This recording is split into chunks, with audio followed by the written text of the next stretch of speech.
ஓம் சாய்ராம். ஸ்ரீரடி தெய்வம். அத்தியாயம் 16-17 பகுதி 2. இதற்கு முந்தின பதிவோட தொடர்ச்சி. பிரம்மஞானம் பெறுவதற்கான தகுதிகள். அனைவராலும் தன் வாழ்நாள்களில் பிரம்மஞானத்தை காண்பதென்பதோ தெளிவாக அதை பற்றி உணர்வதென்பதோ இயலாத ஒன்று. முழு செய். தலைகளில் இருந்து விடுபடுதல். எல்லா தலைகளிலும் இருந்தும் உலகப்பற்று விடுபட வேண்டும் என்பதையே தன் இலக்காக கொண்டு உழைக்க வேண்டும். வேறு எதை பற்றியும் கவலைப்படாதவனே ஆத்மீக வாழ்வுக்கு தகுதியானவன். விரக்தி. உலகியல் பொருள் மீது நாட்டம் கொள்ளாது இருத்தல். தனது செயலால் உண்டாகும் பொருட்கள், அதன் ஆதாயங்கள், அதன் உயர்வு பற்றி எல்லாம் நாட்டம் கொள்ளாமல் அவற்றை அடியோடு வெறுத்து தலைப்படுபவனே ஆத்மீக வாழ்வுக்கான தகுதியை உடையவன். அந்த முகதா. உள்முக சிந்தனை. இறைவனால் நாம் மற்றும் நமது சிந்தனைகள் இவை யாவும் புறத்தை பற்றியதாகவே சிந்திக்கும்படி நாம் படைக்கப்பட்டிருக்கிறோம். நாம் நம் அகத்தை பற்றியோ அகத்தாய்வு செய்தல் பற்றியோ உணராமல் புவியியல் வாழ்வை நோக்கியே எப்போதும் சிந்தித்து கொண்டிருக்கிறோம். அதிலிருந்து நாம் விடுபட்டு நம் சிந்தனையை உள்முகத் திருப்பி உள்ளிருக்கும் ஆத்மாவை பார்த்து பழக வேண்டும், தியானிக்க வேண்டும். வினைகளை விலக்கல். ஒருவன் தனது கொடிய தன்மையிலிருந்து விடுபட வேண்டும். மீண்டும் மீண்டும் தவறுகள் என கூறப்படுபவற்றை செய்யாமல் இருத்தலே ஆத்மஞானம் பெறும் வழியாகும். அத்துடன் மனதில் எவ்வித சலனத்திற்கும் இடம் தராமல் மனதை அமைதிப்படுத்திடவும் சாந்த நிலையில் நிறுத்தவும் பழக வேண்டும். அதுவே ஆத்மஞானம் பெற வழியாகும். நன்னடத்தை. உண்மையான தவ சிந்தனையோடு அகத்தரிசனம் மட்டுமே காணும் முழு பிரம்மச்சரியத்தை கடைப்பிடித்தாலொழிய ஒருவன் இறையனுபூதியை அடைய இயலாது. புலனுணர்வுகளை ஒழுங்குபடுத்துதல். புலனுணர்வுகள் என்பது இருவிதமாக உணர்வுகள் சார்ந்தவை. நலம் பயப்பவை. நன்மையானவற்றில், அதாவது நலம் பயப்பவற்றில் மட்டும் மனதை செலுத்துதல். இவை ஆன்மீக தொடர்பானவை. இவை ஆன்மீக தேடலுக்கு உறுதுணையாக நிற்கும். மனமகிழ்ச்சியளிப்பவை. மனமகிழ்ச்சி தரக்கூடியவை என்று அனைவராலும் கருதப்படும் இகர சுகம் அளிப்பவை மீது நாட்டம் கொள்ளுதல். இவ்விரு உணர்வுகளும் மனிதனை அணுகும்போது நாம் விவேகத்துடன் சிந்தித்து ஒன்றை தேர்வு செய்து கொள்ள வேண்டும்.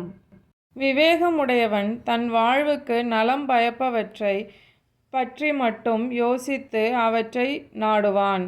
விவேகமற்றவன் தான் மகிழ்ச்சி பெறுதலையே குறிக்கோளாக கொண்டு பேராசையுடன் மகிழ்ச்சிக்குரியவையை மட்டும் தேர்ந்தெடுப்பான்.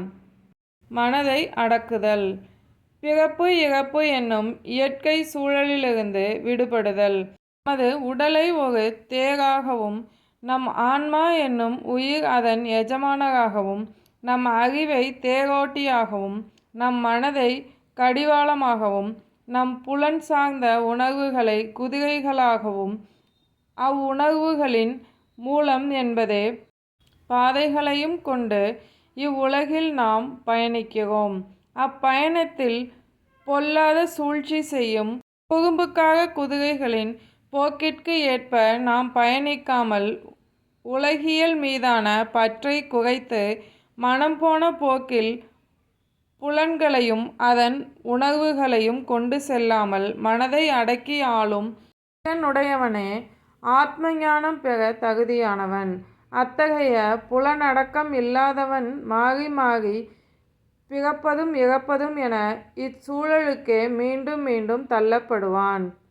ஒருவனுக்கு உலகப் பற்றின் மீதான நாட்டம் குறைகின்றதோ, எவனது மனமும் புலன்களும் புலன் சார்ந்த உணர்வுகளும் நல்ல கட்டுப்பாட்டுக்குள் இருக்கிறதோ அவனே நல்ல சாரதியாகி குதிரையை நட்பாதையில் செலுத்தி தான் சேர வேண்டிய இடத்திற்கு போய் சேர்கிறான்.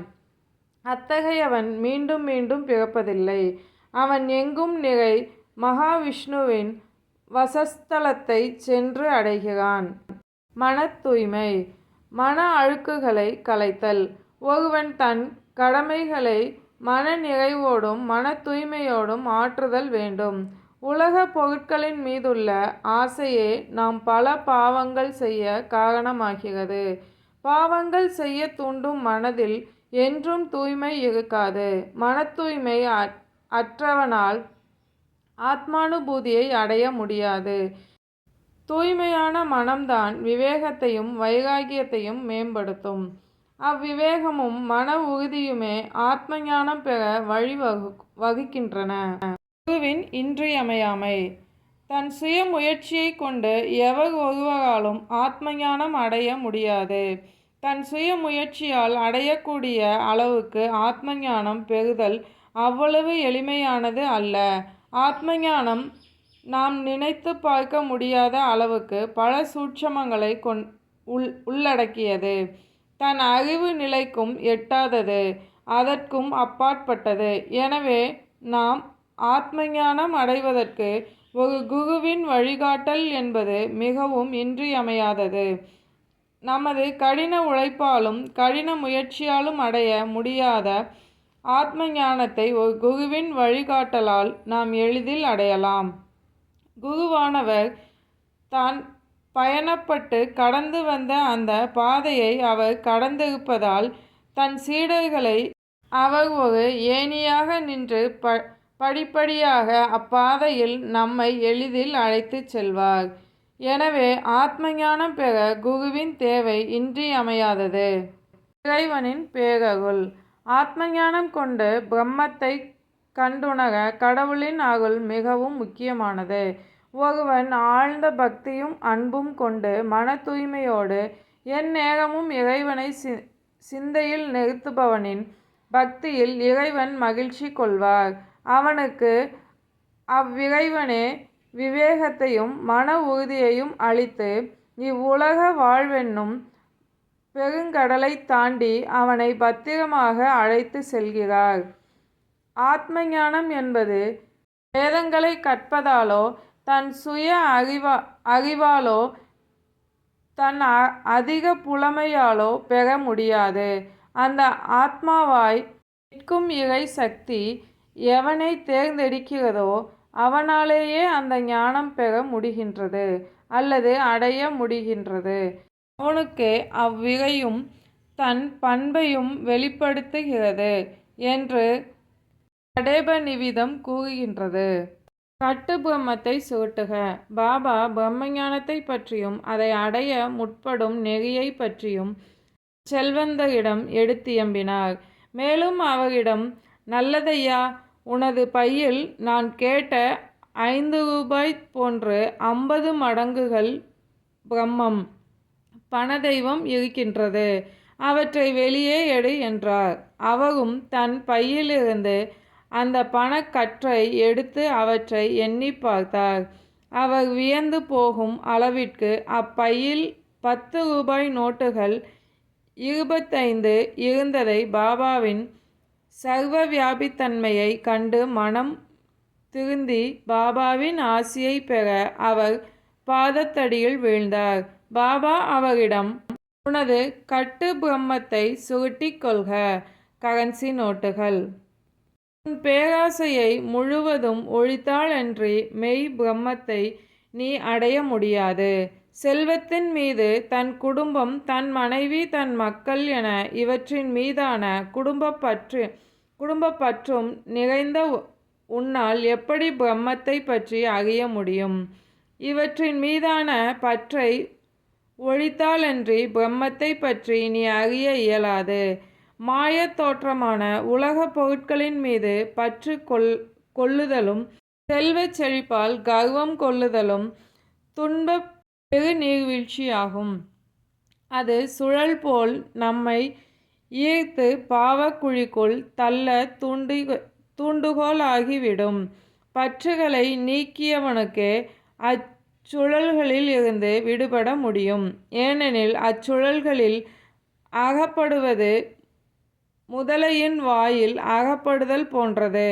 பேராசையும் பிரம்மமும் எதிரெதிர் துருவங்கள்.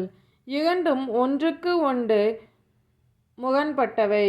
பேராசைகள் நிறைந்த நெஞ்சத்தில் பிரம்மத்தை பற்றி சிந்தனைக்கோ தியானத்திற்கோ இடமில்லை. ஆசையை துறக்காதவனுக்கு மனம் அமைதி பெறாது, முழு நிறைவு கொள்ளாது, சாந்தமடையாது, பரகதியை பெற முடியாது. அவனது ஆன்மீக தேடல்கள் பயனளிக்காது. தனது கர்ம வினை தந்த பயனால் உலக பொருட்களின் மீதான ஆசைகளிலிருந்து முற்றிலும் விடுபடாமலும் அதே நேரத்தில் வெறுப்பு கொள்ளாமலும் இருக்க வேண்டும். நன்கு அது பற்றி கற்றுணர்ந்தவரின் ஞானமும் கூட பயனற்றது. அஞ்ஞானத்தாலும் அவன் ஆத்மானுபூதியை பெற முடியாது. அகங்காரம் நிரம்ப பெற்ற மனதை உடையவனுக்கும் புலனுணர்வு சார்ந்த விஷயங்களையே சர்வசதா காலமும் சிந்தித்து கொண்டிருப்பவனுக்கும் ஒரு குரு அளிக்கும் போதனைகள் கூட பயன் தராது. மனம் தூய்மை பெறாதவனின் ஆன்மீக சாதனைகள் என்பது வெறும் ஆரவாரமே அன்றி வேறொன்றும் இல்லை. எனவே அவரவர்களால் இயன்ற அளவிற்கு மட்டுமே ஆன்மீகத்தை பற்றி சிந்திக்க வேண்டும் என்றார் பாபா இறுதியாக. எனது கருவூலம் நிறைந்து இருக்கிறது. ஒவ்வொருவருக்கும் அவரவர் விரும்பியதை எல்லாம் என்னால் அளிக்க முடியும். ஆனால் நான் கொடுப்பதை பெற்றுக்கொள்ளும் தகுதி அவரிடம் இருக்கிறதா என்பதை நான் கவனிப்பேன். நான் சொல்வதை கவனத்துடன் கேட்பீர்களேயானால் நீங்கள் நன்மை அடைவீர்கள். இம்மசூதியில் அமர்ந்து கொண்டு நான் உண்மையை தவிர வேறெதையும் பேசுவதில்லை என்று கூறி முடித்தார் பாபா. வீட்டிற்கு வரும் விருந்தினருக்கு மட்டுமன்றி அவ்விருந்தினரோடு வீட்டை சார்ந்தவர்களுக்கும் அங்கு தங்க நேரிடும் நண்பர்களும் உறவினர்களும் உபசரிக்கப்படுவார்கள். அவ்வகையிலேயே மசூதியில் அச்செல்வந்தரோடு அங்குள்ள அனைவருக்கும் விருந்து அளிக்கப்பட்டது. விருந்திற்கு பின்னர் அச்செல்வந்தரும் மற்றவர்களும் பாபாவின் ஆசியை பெற்றுக்கொண்டு திருப்தியுற்றவர்களாய் மகிழ்ச்சியோடு அவ்விடத்தினின்றும் அகன்றனர். சாயிபாபாவின் தனித்துவம். பல முனிவர்கள் தங்கள் இல்லற வாழ்வை துறந்து காடுகளிலும் குகைகளிலும் துறவியல் மடங்களிலும் தனிமையில் இருந்து கொள்வார்கள். தங்களுக்கு பரகதியை தேடும் முயற்சிகளில் தொடர்ந்து ஈடுபடுவதால் உலகத்தார் பற்றி அவர்கள் கவலைப்படுவதில்லை. எப்போதும் தம்மை மறந்து தன் மனதை ஒருமுகப்படுத்தி தியான நிலையிலேயே இருப்பார்கள். ஆனால் சாயிபாபா அவ்வகையில் சேராது தனித்துவம் மிக்க துறவியாக வாழ்ந்தார். தனக்கென மனைவி, மக்கள், உறவுகள், நட்புகள் என்ற பந்தத்தின் வசப்படாதவர் என்றாலும் அவரது வாழ்க்கையும் அவரது நினைவும் மக்களுக்காகவே, மக்கள் நலனுக்காகவே என தன்னை அர்ப்பணித்து கொண்டவர். இறந்துண்ணும் வாழ்வை மேற்கொண்டாலும் வேப்ப மரத்தடியை தனது இருப்பிடமாக கொண்டிருந்தாலும் அவர் உலக மக்களுக்காகவும் அவர் தம் நலனுக்காகவுமே வாழ்ந்தார். உலகியல் தொடர்பானவற்றை கண்டுணர்ந்து மக்களை அவர் நெறிப்படுத்தினார். பொதுவாக முனிவர்களும் சித்தர்களும் தான் கடவுள் காட்சியை காண அல்லும் பகலும் போராடி தியானத்திலிருந்து ஊன் உறக்கமின்றி தன் குறிக்கோளை எய்தினார். தன் பிரம்மத்தோடு தொடர்பு கொண்ட பின், பிரம்ம ரகசியத்தை அறிந்த பின் மக்களின் நலன்களையோ அவர்களை நெறிப்படுத்துதலையோ கூட சூட்சமமாகவும் பரிபாஷையாகவும் உணர்த்தினார்களே தவிர பாபாவை போல கடவுளின் காட்சி மற்றும் பிரம்மத்தை பற்றி அவர்கள் அறிந்தும் கூட மக்கள் நலன் என்றே தன் குறிக்கோளாக கொண்டு வாழ்ந்தவர் யாரும் இல்லை என்று ஹேமந்த் பந்த் குறிப்பிடுகிறார். பாபா அசாதாரணமானவர், அறிவின் எல்லை கடந்தவர், விலை மதிப்பற்ற தூய மாணிக்க மணியை ஒத்தவர். அவர் அவதரித்த நம் நாடும் ஷீரடியும் ஆசீர்வதிக்கப்பட்டது. தூயவர்களாகிய அவரின் பெற்றோர்களும் ஆசீர்வதிக்கப்பட்டவர்களே. ஓம் சாய்ராம். சாயின் வார்த்தைகள் மீது நம்பிக்கை வைப்போம்.